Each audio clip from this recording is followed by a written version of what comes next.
चुनाव होने की जल्द ही संभावना है, जिसे देखते हुए सहारनपुर में भी पार्षद और पार्षद प्रत्याशियों ने भी अपनी तैयारियां तेज कर दी है। इसी कड़ी में वार्ड नंबर 65 के मौजूदा पार्षद मोहम्मद शाहिद ने अपने विकास कार्यों का बखान करते हुए बताया कि उन्होंने करोड़ों रुपए के विकास कार्य कराने का काम किया है और विपक्षी जो है झूठ बोलकर उसे बदनाम करने का काम कर रहे हैं, जिसका जवाब जनता उन्हें आगामी चुनाव में देने का काम करेगी।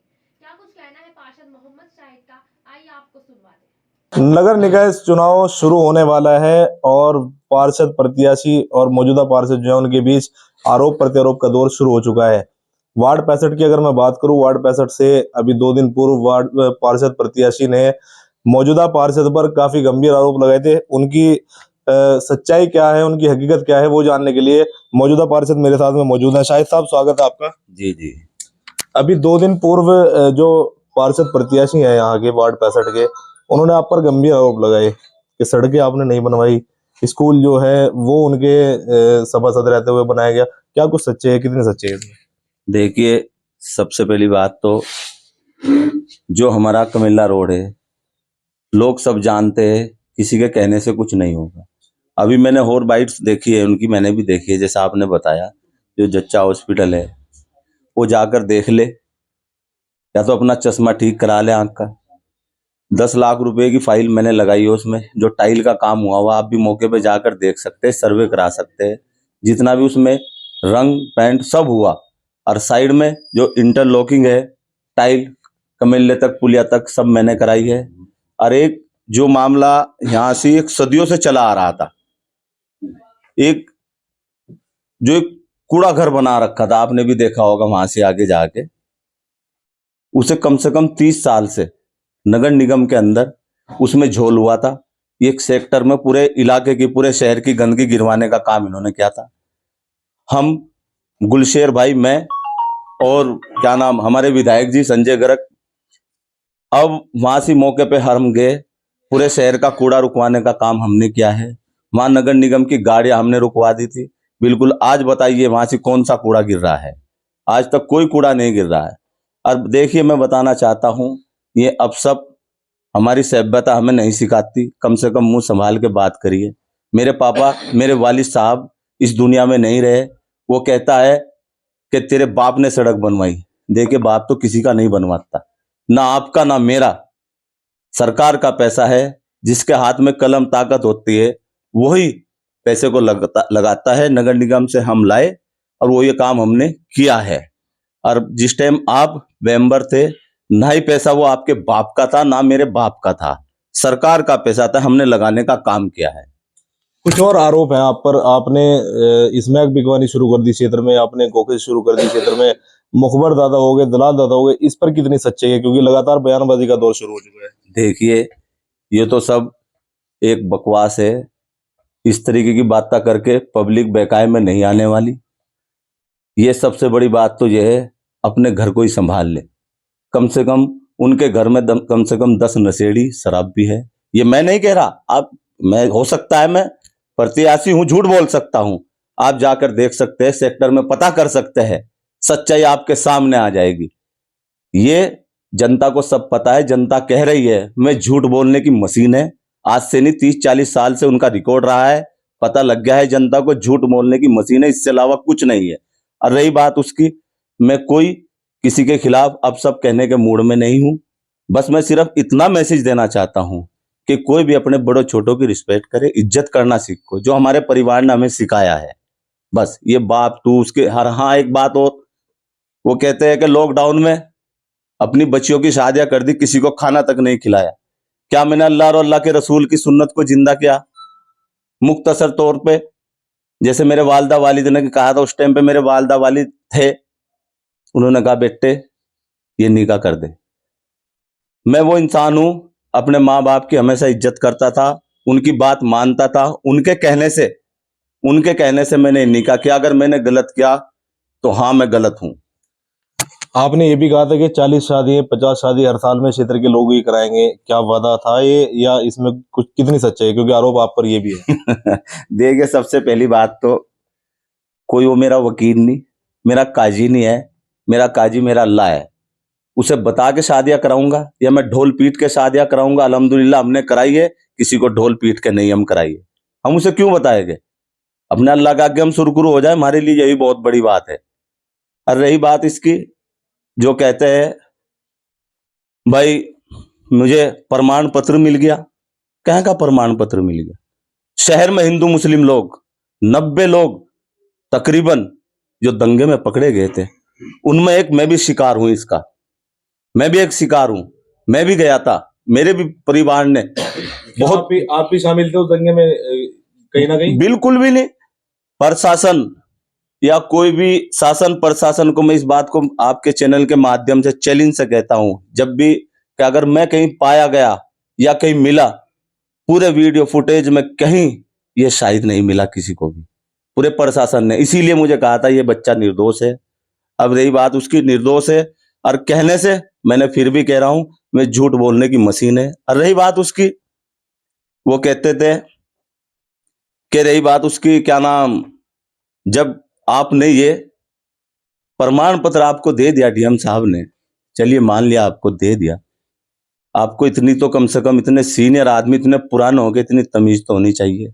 ये न्यायालय में फैसले होते, कोई डीएम नहीं निपटाते इनको, ये सबको पता है। जब पीछे बाइट हुई थी तब भी जवान जोरी वहां यही चल रही थी, मैं बरी हूं, मैं बरी हूं। कैसे बरी हूं?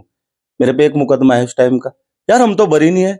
चलिए मान लिए तुम बरी हो गए, क्या में 90 लोग पकड़े गए थे जिनकी ईद खराब हुई थी, 4 लोग मर गए थे इसमें, उनका हिसाब कौन देगा?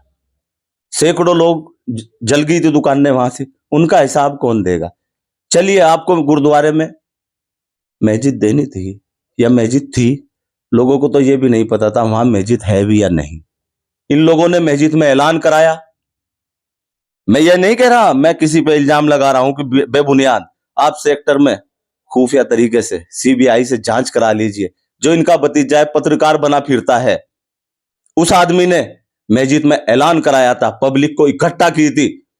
उस टाइम पे कम से कम तकरीबन 10 साढ़े 10 बजे मैं सो के उठा था। मेरे वालिद ने मुझे उठने भी नहीं दिया, उठाने नहीं दिया था। जनता आई थी कि भाई इनको उठा दो, जब तो मैं पार्षद भी नहीं था, कुछ भी नहीं था। और इसका परिणाम जनता ने नहीं दिखाया है। जुड़े हुए थे, लोगों से जुड़ा हुआ था मैं बिल्कुल।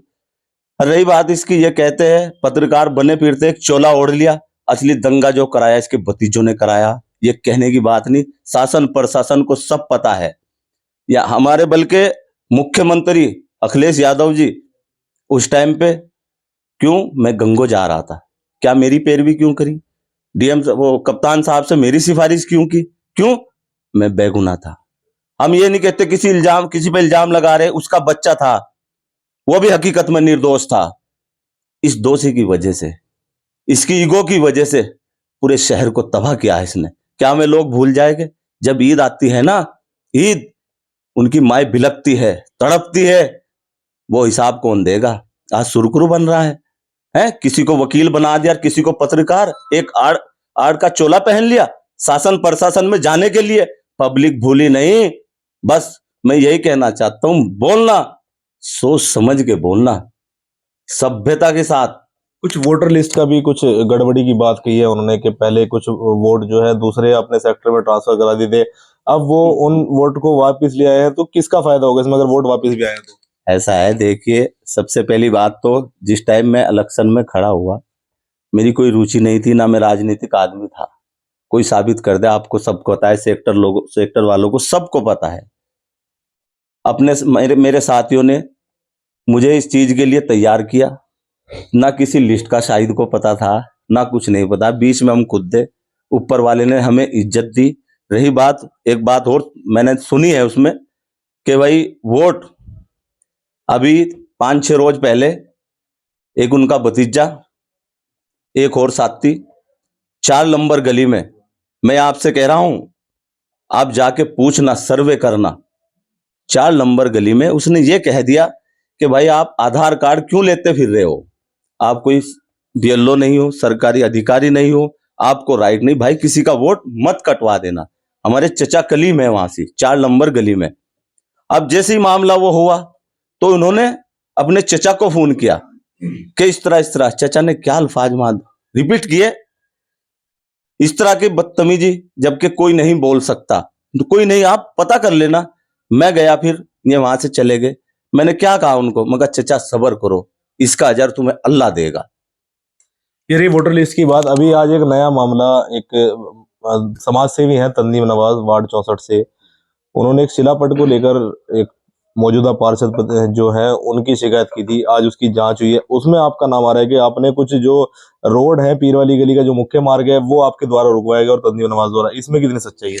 ऐसा है, जो उनकी साइड का नाला बन रहा था, हमारे तनवीर भाई है जो उनके क्या नाम खालिद भाई के बहनोई, उन्होंने उसको फोन किया कि पार्षद जी आपका अधूरा नाला पड़ा है, इसको बनवा दे। उसने ये कहा कि मुझे इधर के लोगों ने वोट ही नहीं दिया, मैं कैसे नाला बनवा दूं उनका। रही बात उसकी सड़क की, जो सड़क 3 साल पहले मैं खुद बनवा चुका, फर्जी तरीके से वो पत्थर लगवा रहे हैं, अपना नाम कर रहे हैं, लोगों को गुमराह करने का काम कर रहे हैं। ये नहीं चलेगा, जनता उन्हें जानती है।